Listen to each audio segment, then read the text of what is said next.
आपके साथ मैं हूं मुस्कान और आज मैं बना रही हूं आलू का जूस। इसको बनाने के लिए हमें जिन चीज़ों की ज़रूरत है वो ये हैं: आलू, चीनी, काला नमक, पानी।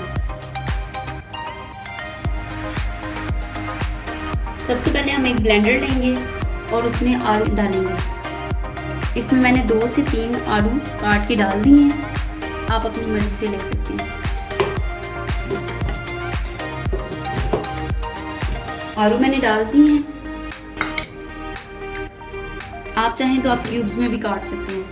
अब मैं इसके अंदर आधा कप चीनी डालूंगी और 1 चुटकी काला नमक।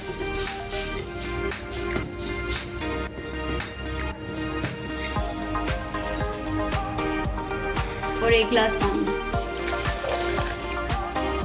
अब मैं इसे ब्लेंड करूँगी, इसको अच्छे से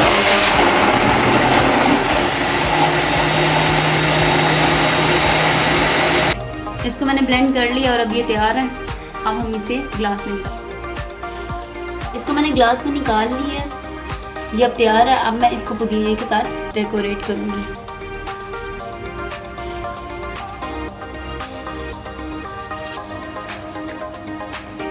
मज़ेदार और बहुत यम्मी आलू का जूस तैयार है। मुझे उम्मीद है आपको मेरी आज की रेसिपी बहुत पसंद आएगी। प्लीज़ मेरी इस वीडियो को लाइक और मेरे इस चैनल को ज़रूर सब्सक्राइब करिएगा। अल्लाह हाफ़िज़।